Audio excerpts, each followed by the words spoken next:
안녕하십니까. 도를 아십니까입니다. 과학과 기술 쪽에서 저번에 원자에 대해서도 한번 이야기했었고 그 뒤에 이온에 대해서도 한번 이야기했었죠. 이온이란 것은 원자가 전자를 읽거나 얻어가지고 전기를 띠게 된 상태라고 이야기했는데요. 이온에 대해서 더 알아보시려면 위에 카드 영상을 보시기 바랍니다. 광산에서 주로 채굴하는 금속들은 역시 이온이 될 수 있는데요. 이 금속들이 이온이 될 때는 이온이 잘 되려고 하는 성질을 가지고 있는 금속도 있고 좀 이온이 잘 되려고 하지 않는 금속도 있습니다. 이온이 잘 된다는 것은 또 다른 말로는 반응성이 높다고 이야기할 수 있는데 두 종류의 다른 금속이 함께 있다면은 그 중에서 반응성이 높은 것은 이온이 잘 되고 반응성이 높지 않은 것은 이온이 잘 되지가 않습니다. 그래서 금속을 이온이 잘 되는 순서로 여기 화면에 쭉 매겨놨습니다. 제일 위에 있는 리튬이 금속 중에서 가장 이온이 잘 되는 금속이고 순서대로 칼륨, 칼슘, 나트륨 이런 것들이 이온이 잘 되는 금속인데 비해서 우리가 흔히 귀금속이라 하는 금이나 백금, 은 이런 것들은 이온이 잘 되지 않습니다. 반응성이 낮아가지고 이온 상태라기보다는 원래 원자 그 상태로 있기를 더 좋아하죠. 그래서 반응을 잘 하지 않는 것이기 때문에 귀금속으로 사용되는 것인가 봅니다. 이런 금속의 이온화 경향, 이온이 잘 되는 순서 이것을 가지고 전지를 만들 수 있는데 오늘은 그 전지의 원리에 대해서 함께 알아보겠습니다. 최초의 전지를 만들었던 사람은 볼타하고 갈반인데 이 사람들은 화학약품을 물속에 넣어가지고 그 화학약품 속에 있는 전자들이 이동하는 이런 원리를 이용해서 전지를 만들었습니다. 그래서 이런 전지를 화학전지라 합니다. 그 중에서 지금 화면에 보이는 것은 볼타 전지 또는 갈바니 전지라 합니다. 이 통 속에는 뭘 넣는가 하면 물을 넣습니다. 그리고 여기다가 황산을 함께 넣죠. 그러면 이것이 섞여가지고 결국은 이것이 묽은 황산이 되겠죠. 거기다가 금속판 두 개를 넣는데 각각 한 개는 아연, 한 개는 구리를 넣습니다. 자, 그렇게 하면은 이 묽은 황산 속에서는 어떤 이온이 만들어지는가 하면 H 플러스 이온, 수소 이온이죠. 그 다음에 수산화 이온, 그리고 황산화 이온이라는 것이 만들어집니다. 자, 이런 상태에서 아연하고 구리하고 함께해서 이렇게 도선을 이렇게 연결을 해놓으면 어떤 현상이 생기느냐. 자, 금속의 이온화 경향에서 아연, 그 다음에 수소, 그 다음에 구리가 이 묽은 황산 용액에 담겨 있는 그런 셈입니다. 그러면 아연과 수소하고 구리, 물론 수소 이거는 금속은 아닙니다만은 물속에서는 금속과 같은 그런 식으로 활동을 하기 때문에 수소도 기준점으로 해가지고 집어넣습니다. 자, 그러면 아연이 가장 이 셋 중에서는 이온화가 잘 되는 거죠.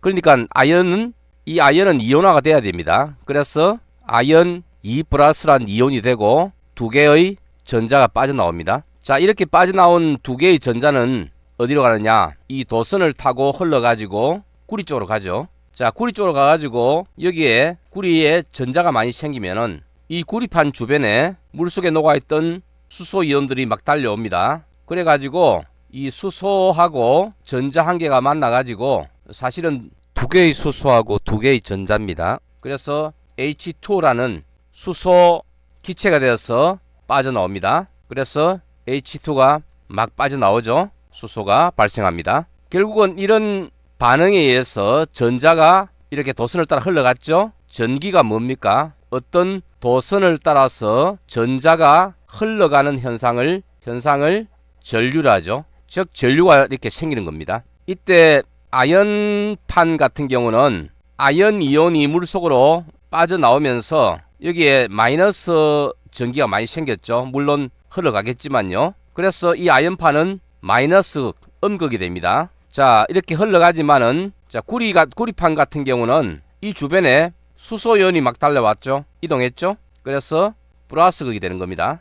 그래서 전자 이동은 마이너스에서 플러스로 가고 전류의 방향은 전통적으로 플러스극에서 나와서 마이너스극으로 간다고 정의를 하고 있습니다. 물속에 황산을 녹여가지고 있는 상태에서 아연판 한 개하고 구리판을 서로 이렇게 떨어뜨려 놓으면은 아연판에서 구리판으로 연결돼 난 도선 상태에서 전류가 흐르고 그 중간에 이렇게 빛을 내는 이런 전구를 놓으면 전구에 불이 오겠죠. 이것이 화학 전지의 원리입니다. 자, 이 볼타 전지가 이렇게 놓으면은 한없이 전기가 생기느냐? 그렇지 않겠죠. 왜냐하면 이 아연판에서 아연 이온이 계속 녹아 나오면 결국은 이 아연판 전체가 녹아버릴 겁니다. 그러면 반응은 끝나겠죠. 자, 이런 반응은 이 묽은 항산의 농도에 따라 가지고 반응이 빨리 일어날 수도 있고 천천히 일어날 수도 있는데, 이렇게 하다 보면 계속해서 물속에는 어떤 이온이 생성되느냐? 자, 수소 이온은 계속 빠져나가 버렸죠. 그러니까 OH-가 원래부터 있었고 그 다음에 SO4 이게 있는 상태인데, 여기다가 제때 E+가 계속 들어오죠. 이 H+란 것이 여기 오다 보면 이 전자를 받기 위해서 많이 왔는데, 그래가지고 여기서 수소 기체가 두 개가 붙어가지고 나오다 보니까 여기에 구리 표면에 막 수소가 막 달라붙어요.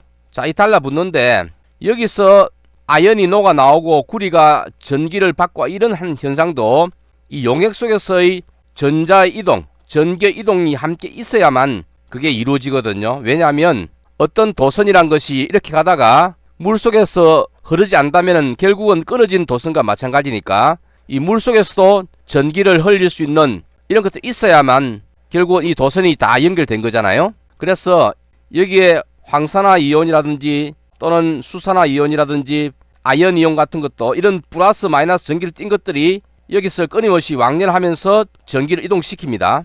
그랬는데 수소가 여기에 막 달라붙으로 인해서 그런 현상이 차단이 되는 거예요. 이것을 뚫고 들어가야 되니까. 그래서 나중에 이런 전기가 순환하는 현상이 느려집니다. 그런 현상을 붕극 현상이라 해요. 이런 붕극 현상이 생기기도 하고, 전기의 플러스 마이너스의 불균형에 의해서 이렇게 흐르던 전류가 이렇게 흐르던 전자의 흐름이 반대로 흐를 경우도 생깁니다. 이런 역기전력 같은 현상도 생기기 때문에 이 볼타가 만든 초기 화학 전지는 전기를 발생시키는 것은 원리적으로 이해하는데 굉장히 기여를 많이 했지만은, 이런 문제점, 즉 붕극 현상하고 역기전력 문제, 그 다음에 또 한 가지는 이게 한번 반응이 일어나면 계속해서 반응이 일어나요. 그래서 중간에 끊고 자시고 이런 게 어렵습니다. 그래서 여러 가지 문제 때문에 다른 사람이 또 새로운 장치를 개발해내죠. 다니엘 전지란 겁니다. 자, 이제는 여기에 통을 두 개를 놓았습니다. 그리고 용액은 황산 아연 수용액, 이쪽에는 황산 구리 수용액을 놓았습니다. 그럼 황산 아연 수용액에는 뭐가 있느냐 하면 아연 2+ 이온과 황산화 이온이 존재할 것이고, 황산 구리 수용액에는 구리 이온하고 황산 이온이 존재하겠죠. 물론 여기 수용액이니까 수소 이온하고 OH- 이온도 있습니다. 여기도 마찬가지죠. 수소 이온하고 OH- 이온이 있는데, 앞에 볼타 전지하고 좀 차이점은 뭔가 하면 염달이라는 것을 넣어가지고 여기에 황산 나트륨을 넣어 두었습니다. 황산 나트륨은 이게 두 분자겠네요. 그러면 어떤 이온이 생기는가 하면 나트륨 이온 2개하고 황산화 이온 1개가 만들어질 수 있다는 그런 이야기가 됩니다. 자, 어쨌든 똑같이 아연 금속과 구리 염속을 놓아두었고, 이 속에서 존재하는 그런 이온들을 잘 생각해 보면 아연 이온, 그 다음에 나트륨 이온, 수소 이온, 구리 이온이 플러스 이온이 되겠죠. 자, 여기서 이렇게 한 것은 이것이 나트륨이 여기서는 가장 이온이 잘 되는 거죠. 그 다음에 요게 가장 이온이 잘 되지 않는 것입니다. 자, 여기서 황산 나트륨에서의 플러스 이온들은 무조건 이쪽으로만 내려갑니다. 왜냐하면 아연에서부터 전자가 이렇게 이동해 가지고 구리판에 전자가 모이죠. 그래서 가장 이온이 잘 되는 어쨌든 그래서 플러스 이온들은 전자가 있는 쪽으로 달려가려 합니다. 그래서 나트륨 이온은 이렇게 물속으로 계속해서 녹아 나옵니다. 자, 여기서는 아연이 물속에 녹아 나온 것은 볼타 전지와 똑같죠. 그래서 생성되는 전자는 도선을 타고 이동을 합니다. 자, 그리고 여기서 플러스극 쪽에서 전자가 막 생기면 여기서는 생성되는 이온이 Na+와 Cu2+였는데 Na+와 Cu2+에서 두 개를 비교하면 어느 게 이온화가 잘 됩니까? Na+죠. 그러니까 이 두 개 중에서 구리는 가장 이온화가 잘 안 된다는 이야기잖아요. 그러니까 Na 플러스 H 플러스 Cu2 플러스 중에서는 이게 이온을 탈출하는 거죠. 그래서 Cu2 플러스가 이온이 안 되기 위해서는 두 개의 전자를 받아야 금속인 구리가 되죠. 그래서 이 구리판에 계속해서 구리가 들러붙습니다. 자, 여기는 구리가 들러붙기 때문에 수소가 생겨가지고 들러붙는 건 차이가 나게 원래 구리 상태에서 구리가 들러붙는 것이니까 뭐가 안 일어난가 하면 분극 현상이 사라지겠죠. 자, 또 어떤 현상을 또 줄일 수 있는가 하면 여기는 계속해서 제때 니 플러스가 녹아 나오기 때문에 제때 니 플러스와 SO4-2-S 이거 양이 점점점 많아지는 겁니다. 많아지는데 그러면 SO4-2-가 적어지는 거잖아요. 따지고 보면 이 두 개의 균형을 이루어야 되는데 이 균형을 여기에 염다리에서 SO4-2-가 계속해서 녹아 나옴으로써 균형이 이루어지죠. 여기도 마찬가지입니다. Cu2+가 점점점 줄어드니까 줄어드는 만큼 나트륨 이온이 생성돼 가지고 플러스와 마이너스 이온의 균형이 맞아져 가는 겁니다. 이렇게 해서 초기 화학 전지인 볼타 전지에서 나타났던 문제점을 모두 해결할 수 있었죠. 자, 다니엘 전지에서 우리는 통을 두 개를 썼습니다. 근데 다니엘 전지를 약간 개선한 겁니다. 같은 통 속에 넣는데 이 아연통을 따로 만들어 가지고 큰 통에서 약품은 똑같죠. 화학약품은 황산아연, 황산구리, 구리, 아연. 여기는 뭘 안 썼습니까? 아예 염달이라는 것을 쓰지 않았습니다. 그리고 SO4-2-가 왔다 갔다 할 수 있는 그 다공성막만 두었어요. 그래서 SO4-2-가 모자란 곳에서 남는 쪽으로 이동할 수 있게끔 그렇게 만들었죠. 자, 이렇게 해서 초기 화학전지가 만들어졌고 이 초기 모델인 화학전지 이후에 오늘날 이 전지 또는 배터리 기술은 매우 발전했죠. 다른 화학전지 또는 전지에 대한 이야기는 다음에 영상을 만들어서 올리겠습니다.